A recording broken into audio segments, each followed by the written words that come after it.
So hello guys, what's up and welcome back to my YouTube channel. It's me, your girl Barrister Neze, and this is Nezeville.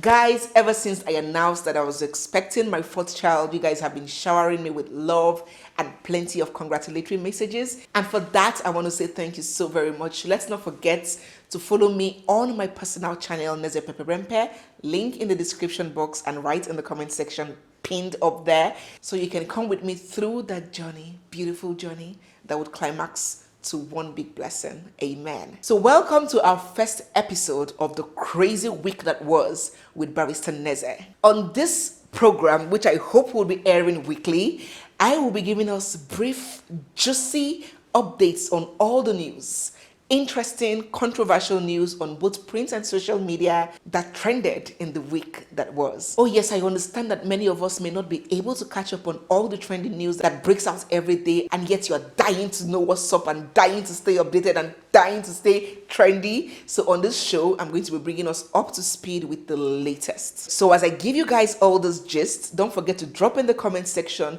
which of these news and trends sent chills down your spine.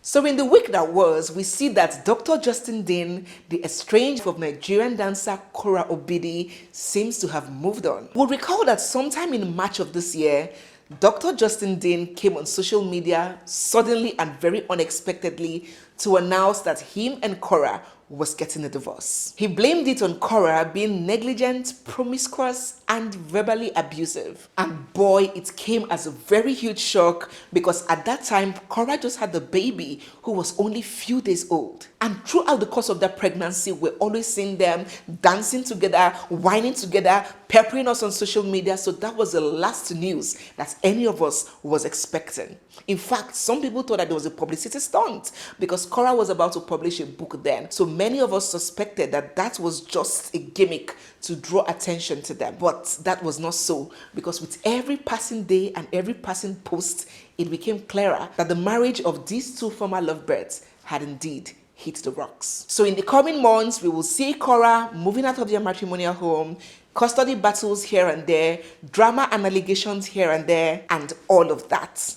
But what is new is that it seems that Kora's estranged husband, Dr. Justin, may have found love again. He was spotted earlier this week with a dark-skinned mystery lady, acting all lovey-dovey and strolling down the streets like some high school sweethearts that just fell in love for the first time. It was quite obvious that they were on a date or something of that nature. And guess what? The lady's name is Tokumbo. That is obviously a Nigerian name. So people are wondering, Dr. Justin Dean, what is your obsession? What is your attraction to Nigerian women? Again? Really? Seriously? While many people have congratulated Justin and have hailed him for picking up the pieces of his life and moving on, some people have decided to smell rats. They suspect that all those brouhaha and charade was merely an act to pepper Kora. It was just a social media stunt. So what do you think about it? Do you think Justin has found love again? Or do you think that that was just a show to make Kora feel bad? Some people have frowned at how quickly Justin was to have moved on. Come on, this was a marriage. It wasn't just a boyfriend and girlfriend relationship. This was a marriage that lasted years and produced 2 children. How could he just move on the same year of breakup? And people had said that if it was Kora that moved on that quickly and started flaunting some other guy on social media, people would have been quick to castigate her and call her the hoe that Justin claims that she is. Let us know what you think in the comment section. Moving on to another story, a story that got us all wild and disgusted. It's the story of none other but Nollywood actor Moses Armstrong. Uncle Moses. Uncle Moses, you no try. You no try at all. You fall hand. You shit for church. Please, who remembers Uncle Moses? I call him Uncle because many of us as little children watched this elder on our screens acting movies. And even as at then when we were kids, he was already a grown-ass man. I personally have never been a fan of his. I've never been a huge fan, not even a fan at all. Because I don't know whether I could just see through him. There was something about him that looked also creepy and weird. I don't know whether it was the roles that he used to take or the way he acted them, but I have never taken to him. ever. And now he has proven all our suspicions right. All those iberiberism that he executes in his movies, he has carried it to real life. Aside being a known face in Nollywood, Uncle Moses Armstrong was also a former aide to the Akwa Ibom State governor. So he had a name, he had a brand. He sure had a reputation to protect. He could have gotten any other woman, any other adult female for himself. Or is he not supposed to be married? Is he not even a married man? But you see, men that are controlled by their third legs, men whose discretion and logic lies in the middle, always find themselves in this kind of mess. So Uncle Moses Armstrong stands accused of having carnal knowledge with an underage child, impregnating her, and then going ahead to employ acts of threats and intimidation to get her to abort the child. Uncle Moses? Really? So this is what you truly are in real life. Wonders shall never end. Anyways, guys, good thing is that he has been charged before a high court, sitting there in Akwa Ibom. And in as much as many people hoped that bail will be denied, bail was granted to him in the sum of 5 million naira. I don't know if he has been able to meet it, but I do hope that in the long run, the trial will take place transparently, and if found guilty, he be made to dance to the music. Moving on from that one, and still speaking about Nollywood, we will recall that sometime last month, in the month of July, popular Nollywood actress Ada Ahmed kicked the bucket. She slumped and passed suddenly, only a few hours after she had posted a video of herself having fun and eating with friends somewhere in Warri. Her untimely demise came as a shock, a rude shock, to fans, followers, and families all around the world. What made it all the more touching was the series of heartaches that Ada Ahmed had to bear all through her life, including teenage pregnancy and the loss of 6 family members, including her only child. Her story is indeed sad and pathetic. Well, her obituary and her funeral arrangements have been released by her family. And according to the obituary released on the 19th of August, that's Friday this week, a novelty match and a candlelight procession will be held in her honor there in Lagos. Then on August 25th, another candlelight procession will be held, but this time in her hometown in Benue State. And finally, on the 26th of August this month, her remains will be laid to rest at her father's compound there in Benue State. Ada's loss is really painful to me and to many others, and we pray that her fun, bubbly, boisterous spirit continue to rest in the bosom of the Lord. Amen. So moving away from that one, this week was scandalous on live TV. All the qua scandalous, all the qua very risky, all the qua bonkios. My dear brothers and sisters, come closer. This is just between me and you. Don't tell anybody. You just come closer. Where are my Big Brother Naija lovers? My Big Brother Naija fans? Drop in the comment section. Where are you? Begin to indicate yourself. Locate yourself in the comment section. I want to see you guys. Okay, personally, I admit that I do not watch it. I do not watch the show, because I really do not have the time to watch it. I only watch the evictions because I want to see who left and who stayed. So on Sunday evening, I did not miss the eviction night. I also catch bits and snippets of it on social media, on Instagram. But if you watch the show or if you enjoy the show, do indicate in the comment section so we can know you. And for those that feel that it's a waste of time, the moral police, Olokpa, moral Olokpa, that feel that it is immoral. What do we stand to gain in this immorality? Elections are coming up next year, and instead of us to get our PVC, we are watching Big Brother. Let us know you in the comment section too. So this year's episode just started barely 2 weeks ago, and trust me guys, lots of knocking, panshin, hammering, and pakolopain is already going on in the house. And it's not a small something. It's not like a mistake. It is going on a regular front, back, left, right, and center. So in the week that was, viewers got to watch housemates Daniela and Khalid get freaky under the sheets in an act that was obviously and undeniably sex. And trust me, this activity by these two have fast become an everyday affair. Aside from the fact that these two people just got to know themselves barely 2 weeks ago, I mean, this show just started about 2 weeks ago. What was a lot more perplexing for a lot of people was that if there was anybody that would have been suspected to have been engaged in this, Daniela was the last of it. She had this innocent, corporate, serious, intellectual look, like that boss chick that would never let her guard down. That was the vibe she came into the house with. Of course, I watched the introduction.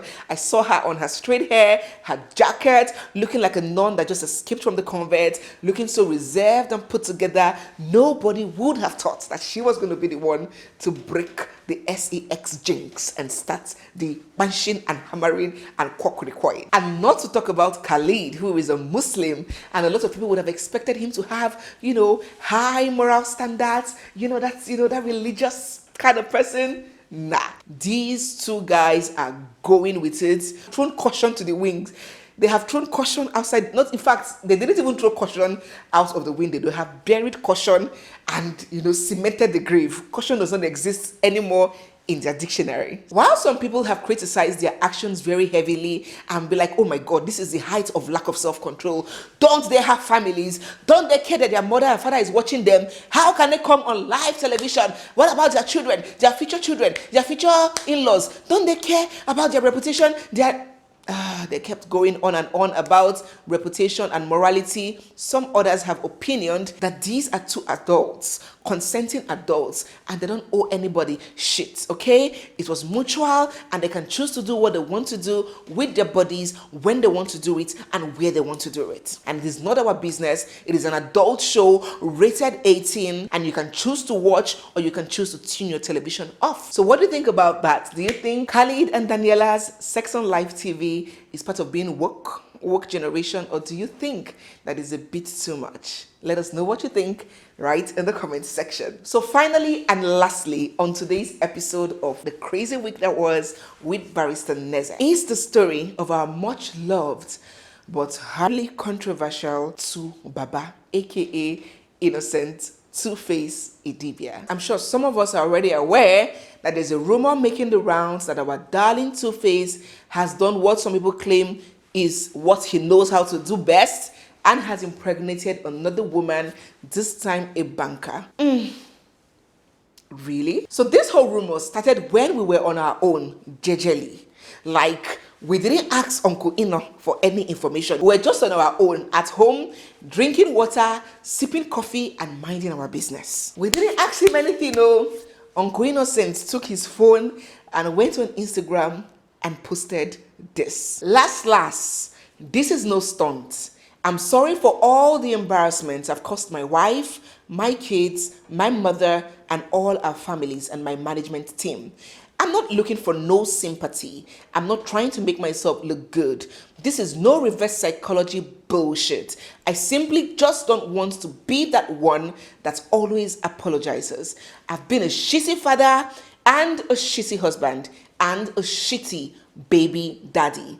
I have no excuses. I just want to do right by my wife and my kids and their moms and my mom and all families and my manager and friends. I beg you all to please just face me and cancel me anyhow. I've been a star for so long that my bulletproof vest is worn out. I'm not quitting or suicidal or giving up. I just want to go back to my default settings and denounce my role model status and make up lost time with my kids and give you all music that will make you remember and understand why they call me Tu Baba. Grateful. You know, when a man that has a history of infidelity and random impregnation starts to write this episode on social media, there is only one direction that everybody would be thinking. Who agrees? Do you agree or do you agree? He didn't stop there. He posted again with a video of his wife, his long-suffering wife, Annie Macaulay, and he said, "Forever grateful to you," and tagged her, Annie Idibia 1. "Love you till I die. Your kind is rare. Grateful to you forever." Given the history of these two, people came for Two-Face. They didn't even spare him. They were like, "Oh, God, what have you done this time around? This one that you're apologizing, now only apology full your mouth. You go just they commit, they give women belle, they disgrace your wife, then you come on social media and start apologizing and writing long episodes. Why don't you just get responsible once and for all and stop putting this woman through emotional and psychological torture? In fact, yeah, people started attacking him, and before long, that narrative, that story, that rumor, I don't know what to call it, about him impregnating another woman, which of course was very sellable at that time. I don't know whether it was born out of mischief or blogs looking for news to carry, but that story was just sold, and before you know it, it began to spread like wildfire. Two-Face has impregnated another woman. Oh, he has impregnated a banker this time around. His account officer, he has impregnated another woman, and the whole social media just went into a frenzy. Everybody started carrying it and all of that. Well, I didn't say anything about it because you guys know that I like to deal with verifiable information and data. I don't just like to peddle around rumors. Yes, so I didn't say anything about it. I didn't shoot any video about it. I was waiting to get concrete evidence before I and besides, his management team have come out to debunk that claim and said that nothing like that has happened. Two-Face is not expecting any child from any woman, and all of those rumors are just from mischief makers. We really do hope so.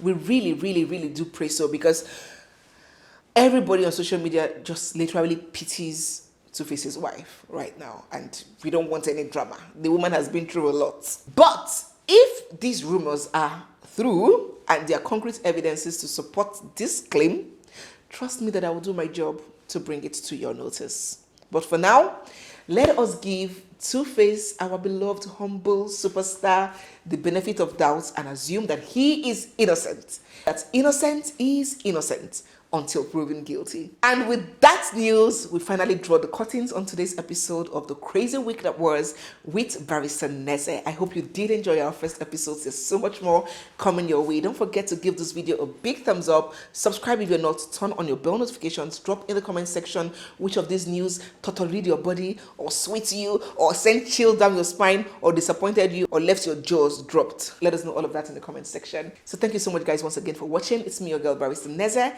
and this is Nezaville. I'll see you guys in my next one. For now, bye.